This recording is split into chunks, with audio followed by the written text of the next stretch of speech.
Hey y'all, welcome back to Roads Less Traveled. Today I'm going to be reviewing this Browning Defender Vision Pro cell camera. Alright y'all, so out of all the cameras I've owned, and I've owned a bunch of them, I have never owned a Browning trail camera. I've always wanted one. This is the first time I've ever actually purchased one. Now I purchased this with my own money, and I've heard a lot of good things about these cameras. I think they're kind of overlooked in the cell camera game. So today, hopefully, we can figure out if they're all they're hyped up to be or not. So they're boom or bust. We're going to find that out today. Let's talk about a little bit about this camera. This is the Defender Vision Pro, and I bought it as part of a 4th of July savings bundle deal, and it came with this long-range antenna. And one of the cool things about these cameras, and something that really caught my eye, is the cellular antenna is actually internal. So you don't have to have an external antenna like this one to run this cell camera. And that's going to be the way that I try to use this first, is without that external camera. If we're having issues with cell reception, then I'll put the external antenna on and see if that improves anything. But I really like the idea of not having that awkward antenna sticking off the side of the camera.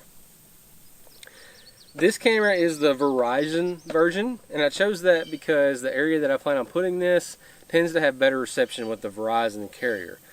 Now they have different versions of this camera and other cell cameras that are multi-carrier compatible, but this particular one was either Verizon or AT&T, so I went with Verizon. It says it takes 20 megapixel images, and the trigger speed is 0.135 to 0.07, so I mean that's a wide range there. And it also has GPS built in, so that's great for helping deter theft. I'm just kind of skimming through some of the features on the back of this box, and I'll note some of them of interest. It takes full HD videos. What was that, 1080p, 5 seconds to 2 minutes.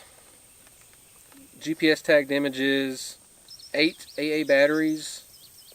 It has some information about their data plans here. You'll have to decide what's best for you. That's pretty much it on the box.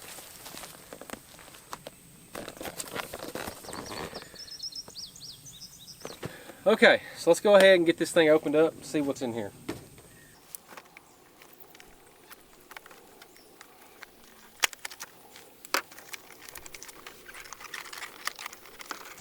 Kind of tricky to get the slide out of the box. You kind of got to pick up because it's kind of bulged down on the front there.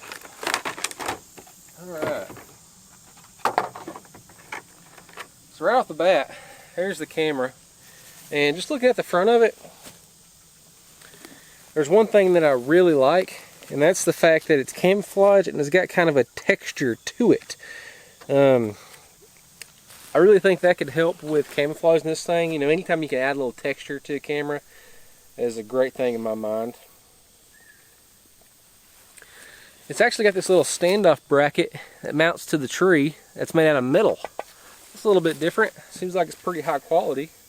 It does have a kind of a cable hole through that bracket to allow you to, use a Python cable or a similar lock, but there is no hole in the door. So there's no way to lock this door to keep somebody from getting on the inside. That's kind of a bummer. But then again, being a cell camera, a lot of people aren't going to mess with cell cameras anyway. The inside here, it's pretty simple. Just got a few buttons and a small LCD screen. And your SD card goes in there. There's also a external battery supply port on the bottom.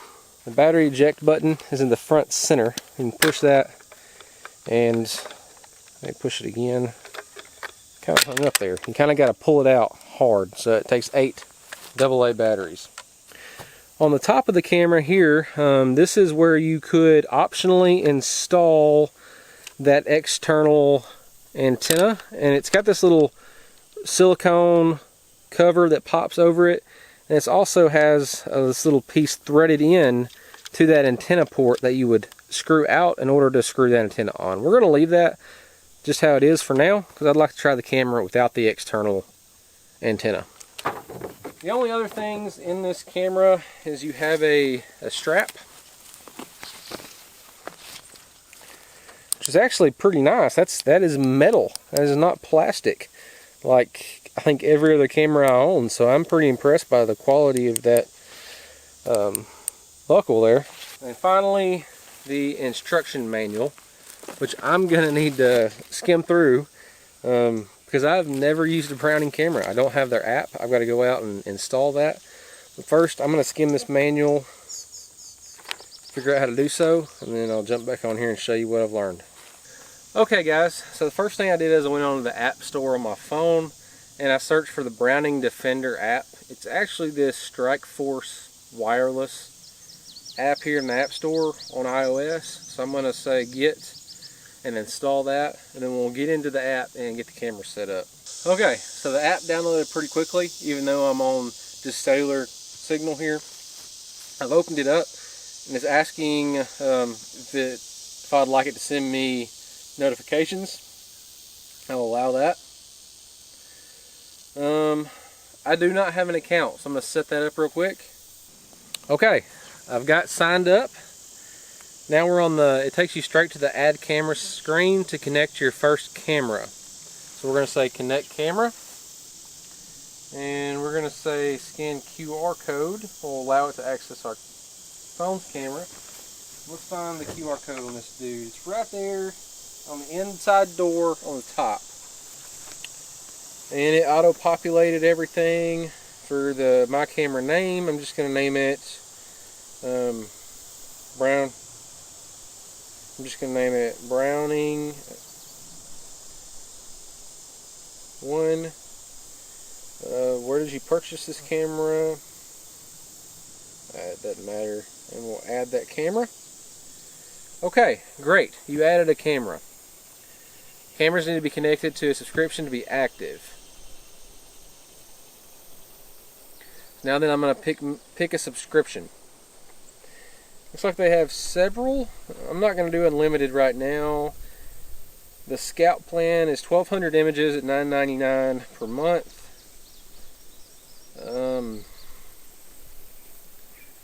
Scout Plus, the Hunter Plus, the Guide Pro. Status plan is 0 images.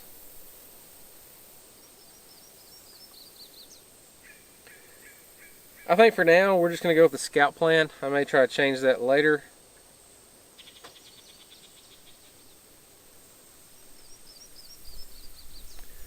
You can pay a little more to get this Maps Pro app. I'm not going to worry about that. Let's continue.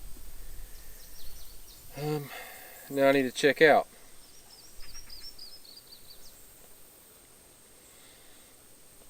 So I'm going to get my credit card information put in here. So that we can pay for our subscription, and then we'll move on to some more stuff in the camera. Okay, so I finally got my account set up. In the app it's showing that the camera is active, so we're going to continue. The next step in the guide is to do the quick cellular test. In order to do that, we need to power the camera on, which means we need to install our batteries and our SD cards. We'll do that really quick. I'm trying these Vanico lithium batteries from Amazon. Lithium batteries prices have gone through the roof, at least for the Energizers. You know, sometimes they can be up to $3 per battery. These are less than half the cost. The specs are pretty much the same, so I have no idea if they're going to be any good or not, but I'm willing to give anything a shot. So we're going to try them out in this camera and see how they do. Okay, so we've got our batteries in our camera. The instruction manual says to power on the camera. We're going to power it on and take a test picture by pressing the enter button. So we're going to press the enter button.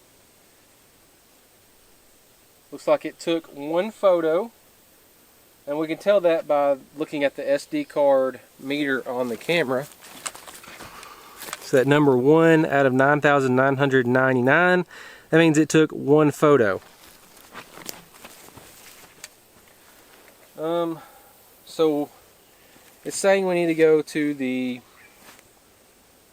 LTE test option and click enter button to start the test. So basically all I did was I clicked mode, scrolled up to LTE test, and then pressed the enter button. So it says finish 1, so I'm assuming that means it finished sending the picture. So again, I just want to reiterate what I did there. When I turned the camera on, I pressed the enter button to force it to take a picture, and then I clicked mode, I went to the LTE test, clicked enter, and that told the camera to then upload that picture to our app. So now that within our app, we should be able to refresh and see that picture. Looks like it worked. Let's go back to photos. There we go. So the test worked. The camera is sending pictures. Y'all see that. It has a bunch of the information there. The date and time is wrong. It doesn't show any information about the sync. So let's see if we can set the date and time within the camera itself. Alright y'all, so I went through on the camera itself, went through all those menus and made sure it was set up with the correct date and time and all that stuff. I really expected it to automatically update that stuff when it connected to the network, and maybe it will, but I wasn't sure, so I went ahead and manually did it. There's one thing I'm noticing on this camera. It doesn't look like I have as much control within the app to manage those settings while the camera's out in the field. Like, I don't see the option within the app to select photo or video or photo plus video, like with the Taxcams and other cell camera apps I'm used to. I went ahead and set it to photo mode within the camera, so we'll take some pictures first, and then I may switch it to video and kind of see how that works. This is the first Browning camera I've used, as I've already said, so I'm still kind of new to this. So I'm going to go ahead and let's get this thing out, let it start working, get some pictures, see how the app works, and then I'll come back and provide some updates once I kind of see how it's behaving. So anyways, let's get this camera out in the field and get it on a tree and see what kind of pictures we can get. Alright y'all, so I got our Browning camera set up. I went ahead and did the take test photo and the LTE upload test. We should be able to go into our Browning app and see the photos that it took. It says it's finished, and sure enough, there we go.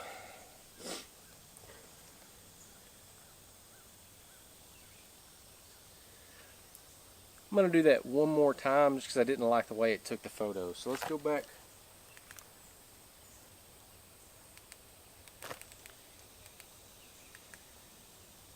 Okay, so once you turn the camera on from the home screen, you push the E to take a test photo. I'm going to stand out of the way. Okay, and then we go into mode and toggle to LTE test, and then it's going to upload that image. Once it's uploaded, we can open up our app, refresh, and there it is. So there's our test photo. Looks pretty good. The camera's looking right at this little funnel pinch point, so we should get some pictures of some deer. I'm happy with the way the camera's set up. We're going to go back into mode so we can go back to the home screen, and we're going to let that timer time out so the camera can start functioning normally, and walk away, and we will see what kind of pictures we get off this camera. I'll probably let it go for a week or so, and then I'll come out here and check on it, maybe switch it to video mode and see how that works. Alright y'all, back out here with our little Browning cell camera. I've actually moved it. It's been out for about a week. I've got some pictures of few deer, a couple bucks, but I moved it over here, overlooked this little mineral site that I usually get a lot more pictures of game. It's been on photo mode, and I wanted to switch the camera to video mode. However, with this camera, you can't actually make that switch within the app, or at least I haven't been able to figure out how. And another thing is the time was wrong. I guess when I set the camera up, I had the hour off. It was saying it was 2 when it was really 1, and I couldn't figure out how to change that within the app either. make those changes, I had to physically come out here to the camera anyway, so I decided to go ahead and move it to a better location. But it's kind of a bummer to me that I actually have to physically go to the camera to make setting changes. That's one of the benefits of having cell cameras, in my opinion, is you can make those changes remotely. You know, certain times of the year I want more pictures, certain times of the year I want videos. You know, maybe the camera's behaving in a way I don't like, so I want to make some adjustments. There's very little adjustment you can make within the Browning camera app. So anyway, I'm not going to go into too much detail on that. I've got the camera set on video mode. I'm going to leave it out here for another week. Then we'll come back, take a look, really break down the images and the pictures we get off of it so we can tell the quality and kind of drill down and see what we ultimately think about this camera. Alright guys, our Browning cell camera here has been out for a week on video mode. I'm out here, we're going to go ahead and pull this camera, get the SD card out and take a look at the videos and pictures on it. Unfortunately, the data plan that I chose for this camera, have been unable to request videos to be sent to my phone. So whenever the camera's been acquiring videos, it sends me like a picture thumbnail. I don't know if it's pulling it from the video or if it's actually taking a picture, but I've been unable to request those videos to my app. It's kind of a bummer, but I'm gonna not make any definite decisions on this camera based on that right now. I want to pull the SD card, see what the pictures and videos look like in full resolution. I'll throw them up here in just a second, then I'll come back after I've had a chance to thoroughly review everything and give some final thoughts and opinions about this camera. So y'all check out some pictures and videos real quick.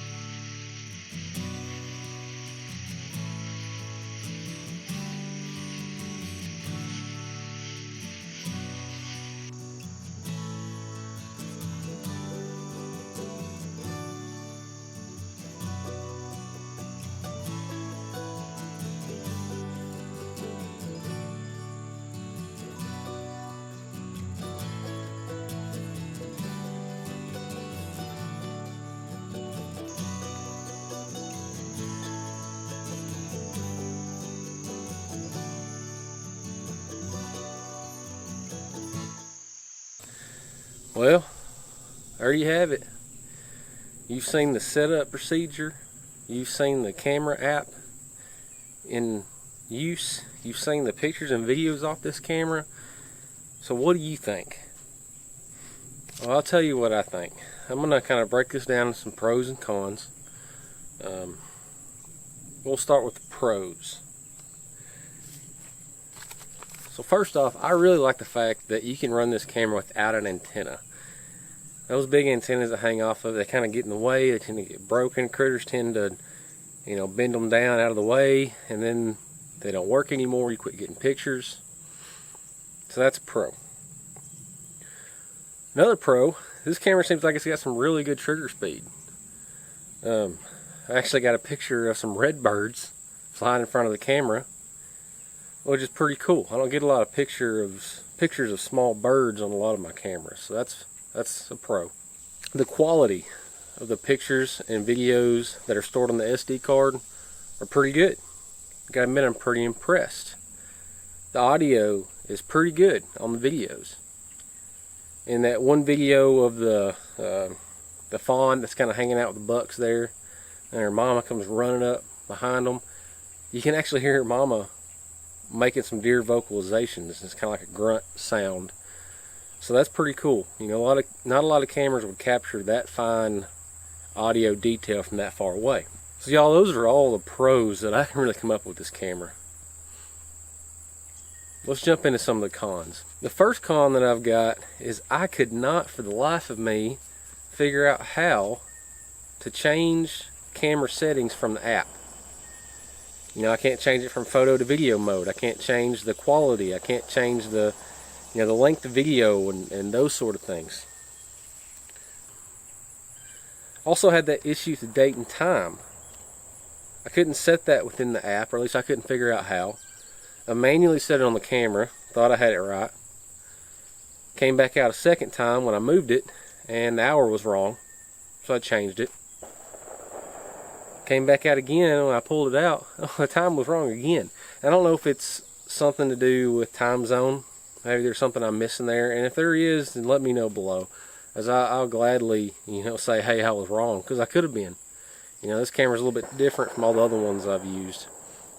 The next thing is the data plans. They're very confusing to me. They're not very straightforward. There's a bunch of different levels. They're more expensive overall than some of the other plans. And the one that I selected, I did not have the ability to request videos at all. I couldn't even pay a little bit extra to get a allotted number of videos to send to my phone. Now there are some plans with video that are included. They're not very many, unless you pay for top tier dollar for those plans. I just don't like that. You know, I mean, maybe if you are paying, okay with paying high dollar amount for your plans to get that, and that's okay. Maybe you run a bunch of these cameras and you get a discount for every additional camera you run, then maybe that works really well. But for me, it don't really work out. And again, I've kind of already talked about this, but the app is just really difficult to navigate. I don't know why. It's just different. I just don't particularly like it. So y'all, those are my pros and cons. You may see different ones from watching this video than I do. Overall, I am not a huge fan of this camera. I probably won't be buying any more. And that's kind of surprising to me, because I really wanted to like this camera. I really did. I've always wanted to try the Browning trail cameras. Just haven't done it. So when I bought this camera, I was expecting to like it. But unfortunately, that's just not the case.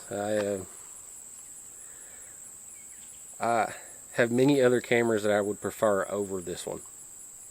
Y'all take that for what it's worth. Everybody's a little bit different in what they look for and what they like.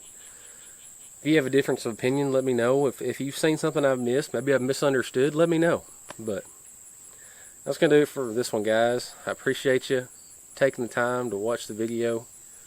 If you don't mind, if you made it this far, hit that like button. Hit that subscribe. That really helps me out. I'm trying to get to 1,000. Especially if you like this kind of video. If you like trail cameras, you're going to want to subscribe and stick around. I'm always doing some sort of trail camera related video, whether it's product review or you know, tips and tricks, that sort of thing. I got a couple more videos in the works. Hopefully they'll be out soon. If there's something else you'd want to see, let me know. I'm open to ideas. I hope all of you have a great day.